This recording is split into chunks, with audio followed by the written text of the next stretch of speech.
forget to like, share and subscribe. Ask Rana Studio. السلام علیکم ورحمت الله وبرکاتو. ګرانو محترم ورونو، زمونږ د نن ورځ سوالات. شیخ سے محترم، زمونږ سوال دا دی چې آیا نوروز مناول دا څنګه دي؟ وعلیکم السلام ورحمت الله. د محترم حضرت رو سوال دا دی چې نوروز دا مناول څنګه دي؟ نوروز دا د زردشتیانو کوم چې د آتش د اور عبادت کوي، د هغو نوی کال له محترم ورونو، او زموږ ډېر مسلمانان بدقسمتي به وایو، بې علمي به وایو چې دې باره کې به معلومات ورته نه وي، بس هغوی هم دې کې حصې هم اخلي او بنا په دې باندې د تاریخ سره د نوروز هغه دا دی چې یو باچا و هغه د اور پرستش دا بند کړی و، به یو کس راجګ شو، داسې زور و یو کار څه وایي د عبادت بیرته د اور شروع شو. د هغه ورځ نه دوی د خوشحالۍ په طور باندې دغه ورځ تجلیلوي. دې د خاطر دې تجلیلول دا جایز نه. نبي صلی الله علیه وسلم حدیث دی چې من تشبه بقوم فهو منهم. څوک چې یو چا سره مشابهت کوي قوم سره هغه نه به شمارل کېږي. موږ خو مسلمانان یو. نبي صلی الله علیه وسلم چې کله مدینې ته هجرت وکړو، صحابه یهودو نه یې پوښتنه وکړه څه ورځې دي فلانې فلانې، نو صحابه ورته یې ویلې چې موږ ته الله سبحانه وتعالی بدیل لا کړی دغه ورځو، هغه څه دی؟ عید الفطر او عید الاضحی. نو په اسلام کې دوه اختر دي، غټ اختر وړوکی دی، نه خو نوروز سیلیبریشن نه و. دا یو غلط عمل دی او دې پس منظر چې سړی وګوري او شرکي عقیده پې بنا ده، دې نه ځان ساتل پکار. شیخ سے محترم بل رور سوال کوي چې آیا په دې اودس کې اندامونه څو کرت وینځل غوره دي؟ په اودس کې اندامونو څلور طریقې نقل دي. یوه طریقه دا ده فرضي، هغه دا ده چې یو ځلې ومینځه، دا فرض دی. بله طریقه ده چې دوه ځلې ومینځه، ابو داود کې حدیث ته، سننو کې حدیث ته. بله طریقه ده چې درې ځلې ومینځه، او بله طریقه ده چې اندام مختلف که. اوس مثال خولې ته زه اوبه اچوم دا یو ځلې ومینځم، او د مخ ته چې اچوم دا دوه ځلې یا درې، داسې هم جایز دي چې مختلفې اعضا درې او دوه داسې ومینځه، دا ټول جایز دي. د درېو نه سیوا کول دا سینې دې ته تجاوز ویل شوی چې درې نه سړی سیوا نه کړي، دا غوره عمل دی. شیخ سے محترم یو بل لور سوال کوي چې آیا په منځ کې په خندا سره اودس ماتیږي او که نه؟ په منځ کې خشوع دا خو ضرور ده، او دا مونږ دپاره شرط دی. د منځ شرط په دې معنا وایم که چې موږ مانځه کې الله ته ودرېږو، نو چې موږ پکې خنداګانې کوو دا کوو، نو زمونږ مونځ به الله ته څنګه ورسېږي؟ نو خشوع فرض ده، او چې تا کله وخندل خشوع منځ نه لاړه، نو صحیح قول لا دی چې دغه مونځ د سر نه ده. او اودس ماتېدل لا په دې باره کې صحیح حدیث نشته دی، اودس پې نه ماتېږي، خو مونځ د سر نه کول پکار دی، ځکه مونځ کې خشوع فرض ده. شیخ سے محترم یو بل لور سوال کوي چې آیا د اوښ غوښې خوړلو سره اودس ماتیږي او که نه؟ مشکات کې حدیث دی د نبي علیه السلام نه پوښتنه وشوه چې یا رسول الله صلی الله علیه وسلم موږ د ایبلو لحوم چې کله وخورو اودس وکړو، نبي صلی الله علیه وسلم چې اودس دې کوئ.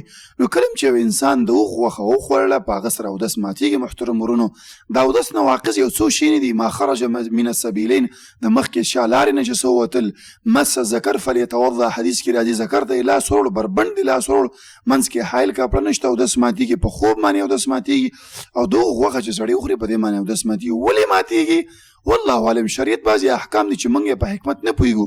مثال شریعت وایي چې یوه رکوع کوه په رکعت کې، دوه سجدې کوه، هلکه دوه رکوع ولې نشته؟ بس شریعت داسې ویلي دي. بعضې علماو دا حکمت بیان کړی چې د اوښ غوښه سړی وخوري، په انسان کې داسې شیطاني صفات راځي، هغه ځایله کولو لپاره شریعت د اودس ښودلی. نور به هم حکمتونه، خو د اوښ په غوښه باندې اودس ماتېږي. شیخ سے محترم یو بل لور سوال کوي چې عین الله ویل دا څنګه دي؟ بعضې بدعتیان د دې رد کوي چې عین الله ویل دا جایز نه دي، او دا پوښتنې ولې کوي. دا په حدیث کې نقل دی، مسلم کې حدیث دی. نبي صلی الله علیه وسلم ته یو کس راغی، یو صحابي راغی چې زما یو وینځه ده، زه یې ازادول غواړم. هغه ورته ته یې ماته راوړه، زه یې ګورم ایمان معلومه یې څنګه؟ نو پوښتنه کوي چې عین الله، هغه وایي فی السما. فی السما نه سما چې اطلاق وشي مراد د بره اسمان، نو اسمان نه بره عرش، او عرش د بره کرسۍ نه پاسه عرش دی، نو زموږ رب د هغه د پاسه دی. نو دې سوال کې کوم قباحت نشته، دا جایز دی. موږ پوښتنه کولی شو یو چا نه چې ته موږ ته وایي چې الله چېرته دی، او هغه د دې تصدیق په دې معنا باندې وکړي چې بره د عرش باندې زموږ رب دی، دا بالکل جایز دی، کې کومه بدي نشته دی.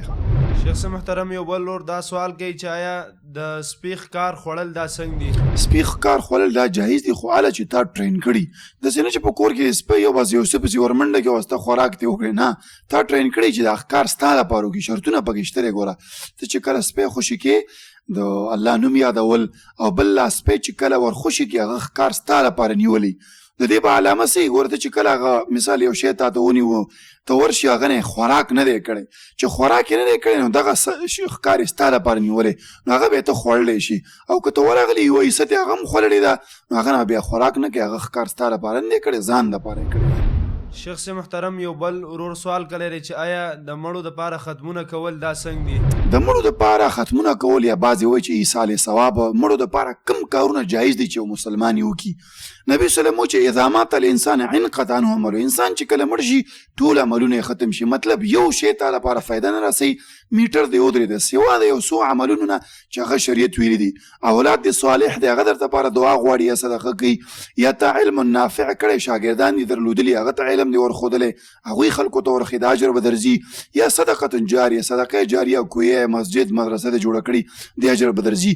یا د قرض په شکل کتاب باندې بعضې اعمال پاتې دي، حج دې نه دی کړی، دا قرض دی، دا به ادا کې ستا لپاره بل کس حج کولی شي. یا روژې میاشت راغله تا روژه ونیوله وفات شولې، یا حدیث کې دا دی چې دې طرف نه دی ولي دا ونیسي دا روژې، یا د هغه دغه دې ورکړي، فدیې دې ورکړي، دا جایز دي. نور نفلونه کول او مړو ته وربخل، قرآن تلاوت کول، مړو ته وربخل، دا خو داسې کار دی چې یو شی تا نه الله قبول کړي نو ته به بل ته وروبخي. نو تا ته الله طرف نه امر راغی چې لکه ستا دا مونځ مونږ قبول کړو، ته اوس بل چا ته وروبخه، نو دا ته څنګه بخي؟ ستا خو دا شی شوی هم نه دی. د داسې مثال دی، روډ په سر زه ناست یم او زه خلکو ته وایم چې دا ګاډۍ مې تا ته وروبخه او دا مې تا ته وروبخه. هلکه ستا د عملونه الله قبول کړي چې ته بل ته وربخي، نو دا وربخل نشته دی.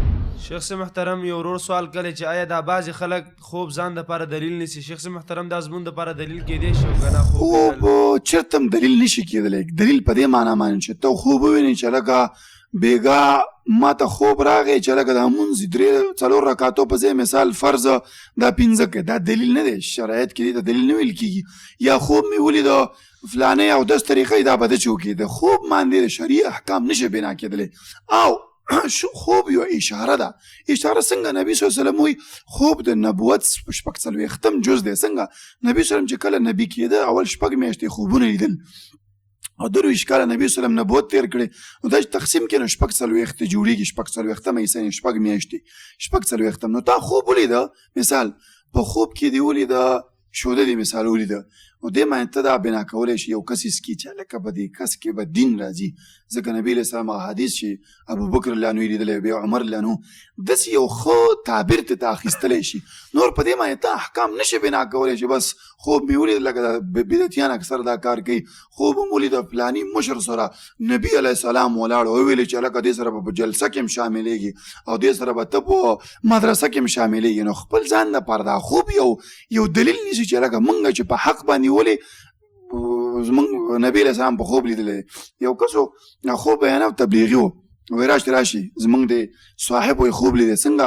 وایي د قیامت ورځ ده او قیامت ورځ کې وایي اول صف کې وایي مونږ خلک ولیدل، وایي اول صف کې هغه خلکو چې یو کال یې لګولی او په تبلیغ کې، وایي په دویم صف کې هغه خلکو چې 3 میاشتې لګولې وي او بیا ورپسې هغه چې 4 ورځې او بیا ورپسې. نو ګورې دوی د خپل عمل ته شریعت شرعي رنګ ورکړو چې لکه مونږ په حق یو، زمونږ کار صحیح کار دی، راځي د نبی صلی الله علیه وسلم تایید هم ورته حاصل کړو، هغه دا چې خوبونه ورته بیان کړو. نو داسې طریقې سره په خوب باندې ته شرعي احکام یا د خپل ځان تایید نشي پیش کولی.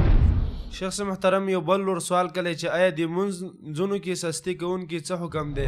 منځ کې سستی کوونکي دې باره کې خو ویل شوي دا د منافقانو علامه ده. نبی صلی الله علیه وسلم وایي تلک صلاة المنافق، وایي دا د منافق مونږ دی چې لمر ژیړ شي او دا راجګ شي او څو ټونګې ولګوي. او الله قرآن کې ویلي چې منافق چې مونځ کې کوسالی سس پس شانتې مونځ کې، نو مؤمن به داسې نه کوي، مؤمن به حشاش بشای شي.